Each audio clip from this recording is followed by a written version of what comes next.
Hello, friends. This is David Hawkins' Map of Consciousness, and I have been wanting to do a video on this for a long time because it overlaps so phenomenally with the autonomic ladder or polyvagal ladder. If you're familiar at all with polyvagal theory, we have these three circuits of the vagus nerve. Dorsal, which is like the freeze or fawn state. Sympathetic, which is like the fight flight state, and then ventral, which is like calm and connected and safe. So David Hawkins has written many phenomenal books, including Letting Go and Power versus Force, which I recommend both of those. And he came up with this map of consciousness. And what's really nice um, about this tool, as well as the polyvagal ladder or the autonomic ladder, is that both of them have no morality in them. So it's just like it's morally neutral. And it just shows us, like, in this sense, the frequencies that these different emotional states lay on. So the survival frequencies are from 0 to 100. And these overlap like so beautifully with the freeze state. And what many of us experience is a functional freeze or just like some stuckness about being in a place of survival. And this is really understandable when you think about the structure of the society that we've been living in for the past several thousand years. If you're a human design person, you can call this the cross of planning. In the cross of planning, or in this, sort of society that's built on external, hold on one second, external authority, then um it makes sense to be stuck in this survival bandwidth, or in a dorsal or freeze state, because when there's an external authority, the goal is to make people think that they don't have options. And the most effective way to make humans feel like they don't have options is to cut them off from their executive function. So when we're in a freeze state, we're basically like playing dead or hiding, and we're cut off access to our executive functioning, so we can't think of possibilities or solutions. And when we're in a free state, it means that we feel less powerful than the threat. So, in a dorsal or in this fierce survival state, it's where we feel less powerful than the threat. So, our only options are to play dead or to fawn, because we don't think we have the capacity or the power to be able to like go head to head with this threat or be able to run away. So, fear, grief, apathy, guilt, shame. The way that society has really effectively kept us here is by saying, like, it's holier to feel sorry. So, original sin, which is the concept that was presented by Christianity and is not present in Judaism before it, original sin allows this religious slash governmental organization, which was, you know, Protestantism and Catholicism, to convey to a big group of people, like, you were born bad, okay? And actually, the person we're going to teach you to love, who saved you, got killed because of your badness. So you need to be in perpetual guilt and shame and grief and fear about the fact that you hurt this wonderful Jesus, and also about the fact that you could continue to hurt him at any moment. And the most dangerous things that you can do are to have any desires or any pride or anger. So please stay nice and sorry.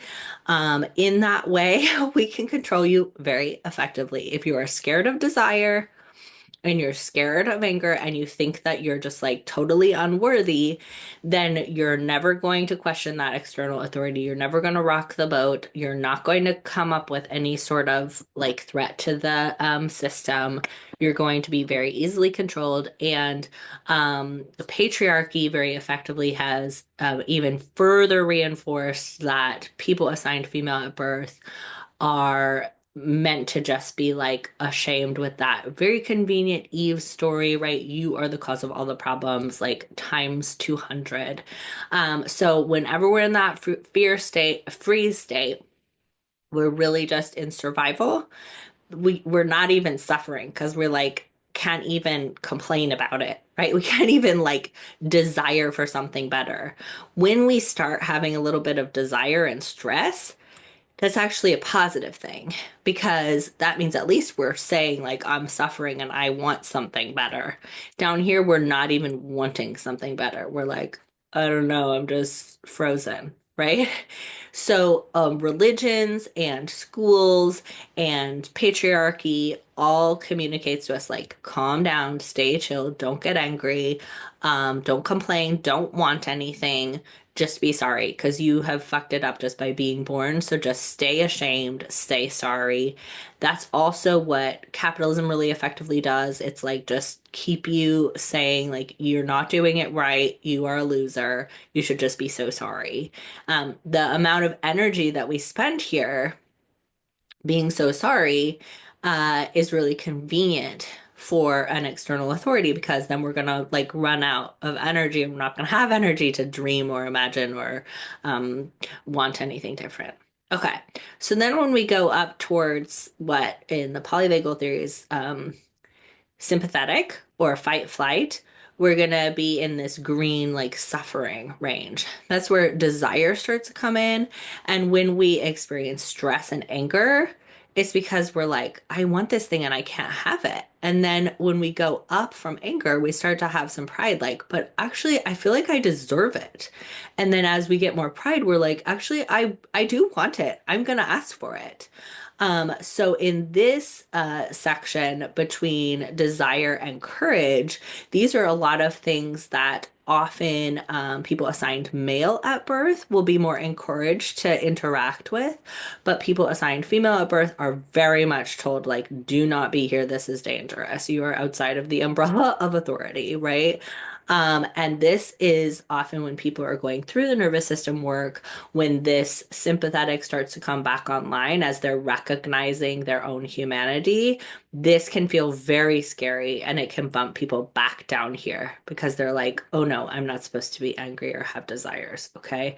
And the reason why it's so helpful to see this through the morally neutral lens is because we actually have a lot of successful people, in terms of successful, meaning like accumulation of wealth and power, in our society who are accessing these states in order to get what they need. So, like presidents, CEOs, those kind of people are using a lot of this. They're accessing the higher frequencies and they're having more success in terms of accumulation of wealth and power.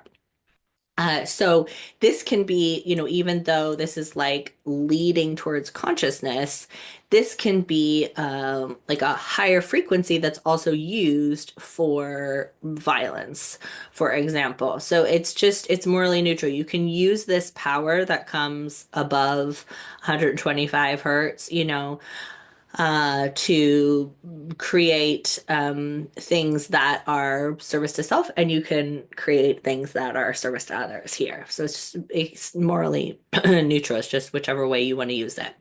So when we start to be able to open ourselves up to desire and experience the stress that says like, hey, something needs to be changed, that's the message of anger, right? So sympathetic is not a bad thing. A lot of us are trying to calm down and we bump ourselves back down here just to be chill. Because it's like holier, because it's more easy to control. But when we start to open ourselves up to not being chill, we start to get more information about what's stressing us out, about what we actually want, and about this, like, actually, I think I have the competence to actually face this threat. So down here, we are less power, less capacity than the threat. In here, we start to feel like we have the same amount of power as the threat, so we could fight it or we could run away in sympathetic and in this like suffering to flow. So we start to be like, actually, courageous. Like, I think I could do this, right? Then what's an interesting place after this is where we start to have some of that ventral or calm connected state. This is where we have more access to possibilities and where like they often describe ventral as like I could hang out with somebody, but I don't need to. So that's where this neutrality comes in and acceptance. Right? So it's like here, I'm like, something is wrong and I need to change it and I'm gonna go fucking change it. Right?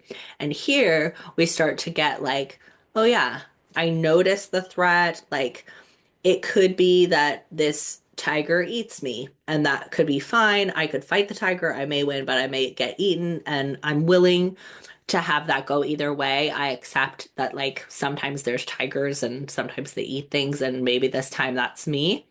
And the reason is when we start to make some meaning out of it, right? So we're like, okay, yeah, circle of life, I get it. Or like, oh, the tiger was hungry, so that's valid. And then as we move up from transformation, we get towards some of these things that many of us, I think personally, have really never experienced, love, joy, peace. So, love is something I don't think most people have a real relationship with. Most of our love is more of an attachment or control type of a situation, a need from the other person, or a feeling that we need to do something to them. So love is something that I think is something most of us haven't experienced, and it is uh, above all of, it's like we've gone through neutrality, willingness, acceptance. We don't need that other person to do anything. So a good example of love, I think, is Byron Katie, who does the work, which is a form of self-inquiry. She talks about her husband, like his name is Stephen. She's like, if I came home and Stephen like was like, listen, I have met someone else and I'm gonna go be with them. She'd be like, oh my gosh, I'm so excited for you. Like, who is it? Like, because she loves Steven so much that she would want and celebrate anything that made him happy. So, there's no like, possession.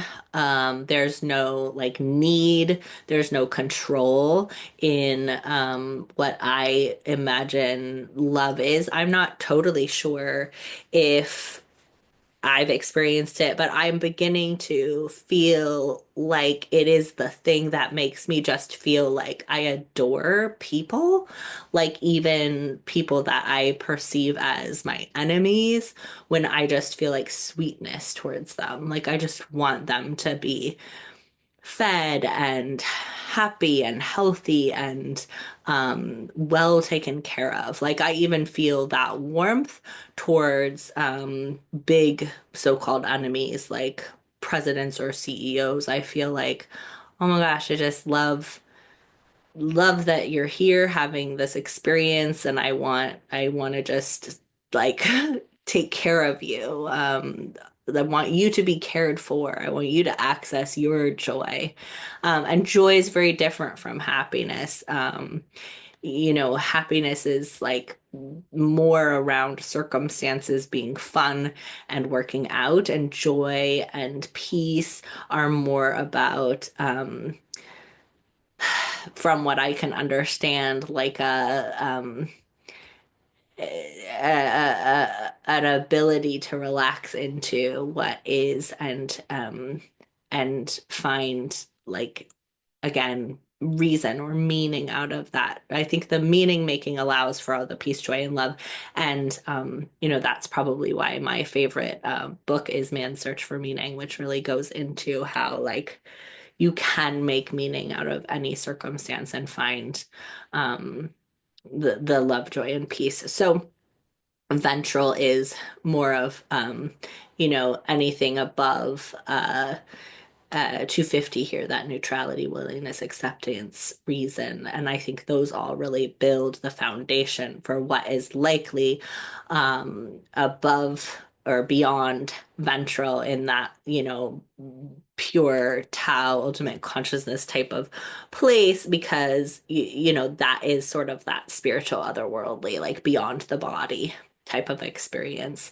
And what I love about service up here is that here we're being of service in a different way than I like to talk with people about. There's the kind of like production and creativity that's pushed by a fear about not surviving, or some anger and desire that is very different from service, which is like being a part of an ecosystem. So, like, the clouds don't feel like scared that they're not going to be able to give enough water to the trees that I'm aware of.